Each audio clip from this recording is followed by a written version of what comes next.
Hey, this is Ifa Fayele, and I was encouraged to start a series of videos that would address some of the questions that beginners have and people who are interested in the Ifa Orisa tradition. So I want to do a series of kind of quick videos, some of them inspired by some of my colleagues and other people's videos and otherwise, but I wanted to answer in my own voice and also with, some of the tidbits that I find need to be answered. And so I'm going to start this one with the probably the biggest question I get in my inbox, and that is, how do I get started?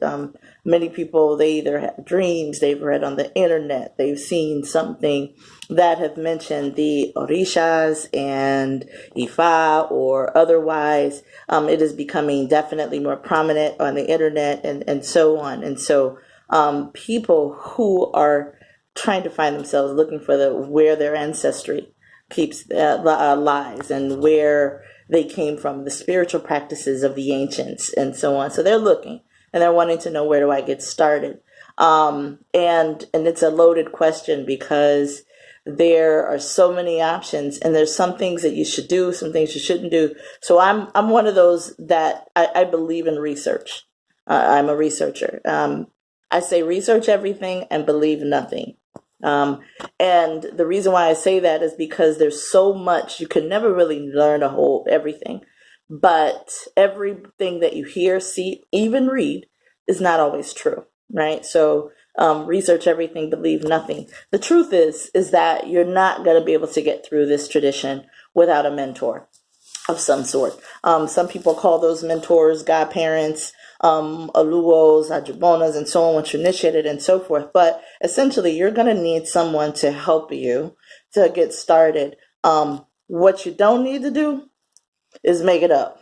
And that's it's probably the biggest pet peeve to priests and people who have been in the tradition, is those people who read a book or two, they decide they're going to set up and self-proclaim who they are and so on. I'm Omo, or I'm a child of dot dot dot dot dot dot dot, and that's just not how we do it. So it's very, very disrespectful to do so. The fact that you are a person of color and your ancestry is from Africa does not give you the right to do it any more than people who have issues with people from Europe and otherwise practicing the tradition. No one has a certain right to practice and to proclaim themselves to be something that they are not. It's not honest. It doesn't carry an air of integrity at all. So it is important to have a mentor to guide you through. That is the tradition. That's essential. In doing so, you need to kind of determine who's probably the best mentor for you. So one of the things that you do want to look at in terms of choosing mentors is that everyone doesn't think the same way. Even if they're initiated, we don't think the same way. We don't have the same worldview. We don't even have the same lineages. And lineages can vary.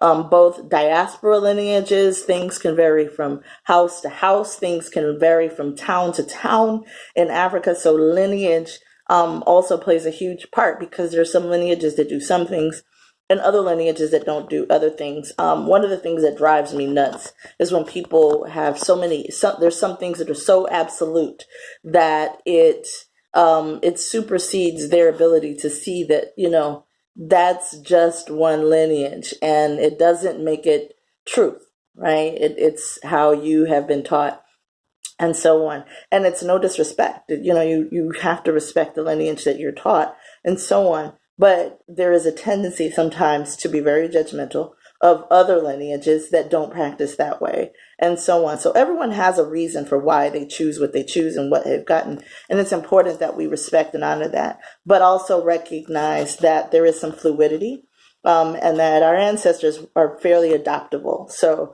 and they can adapt to certain situations, the land, the airway, the conditions upon which a tradition is established, can play a big part in why you do a thing and why others may not do a thing. So that's very, very, very important. So I want you to keep that in mind. There are diaspora lineages such as Lukumi, Shango Baptist, Candomblé, and then there are Asheshe, which is basically a tradition. It means tradition. that are practiced on the continent, continental practices.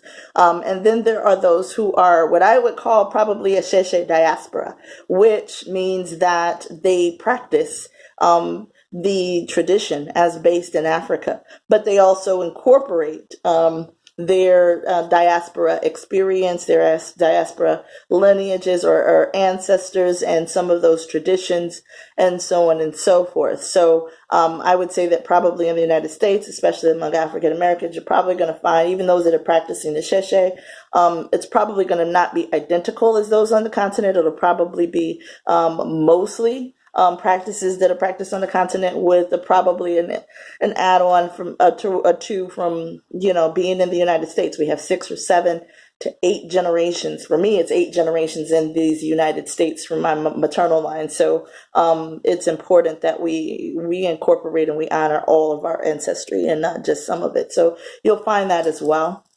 But you need to find what's best for you. But know that there are certain lineages, and so you might want to ask those things: what type of lineage, where is the background, and so on. And if that is in alignment with what you want to do, then go for it, do your thing. But also be respectful when you're asking questions, when you're researching, and so on, and be clear, about what your intentions are, and so forth. Respect is everything when you're trying to get information, when you're trying to do anything in this tradition. That is a cultural thing. That is an absolute, from how you speak, how you communicate, how you greet. There are certain ways that you go about doing things. Humility is paramount. And getting some information, there is an assumption sometimes with the millenniums and otherwise generations that you have a right to know everything and you want to know everything right now and that everyone has to care. That's not the case. Respect, humility, understand that you are seeking information that you don't know, and that you're asking people to take out their time, to their energy, and so on, to help you to find your way. So please don't make an assumption that it's anybody's duty or responsibility to cater to you, whatever you need at any given moment. Take time to allow them to share what they have to share, and be humble about what it is that they share, and grateful about it, even if it's something that you don't necessarily agree with. So it's important that you ask that. I also want to bring out, when you're looking for mentors and so on, that everyone in the tradition that is a priest is not a teacher. That's something that a friend of mine mentioned, and I want to reiterate that everyone in the tradition, there are people who are initiated, and then there are people who are practicing community priests, and then there are people who are also teachers. And all three are not synonymous. They're not the same. People who are initiated are not necessarily teachers, and people who are priests are not necessarily teachers either. Some people know the practice, but it's hard to explain it to other people, or they don't have the patience or time, or whatever the case is. The challenge is when you have people who want to be teachers before they are priests, and people who want to be teachers before they know anything. And unfortunately, that's what motivated some of the beginnings of these YouTubes, because there's so many people who they don't know anything about Ifa. I mean, they know what they read, they know what they assume, and they have absolutely no experience with the Ifa Orisa tradition, other than from an outsider's perspective. And they're very good at trying to give opinions and what to do and what not to do, making up rituals and those kinds of things. And that is just a no-no. So, understand that there are variations. Just because you saw it on YouTube doesn't make it true. Just because that person looked like they knew what they were doing doesn't make it true. And so on. So that's an important piece when you're looking at mentors and so on. Mentors have different personalities. Some mentors advocate certain lifestyles. Other mentors do not.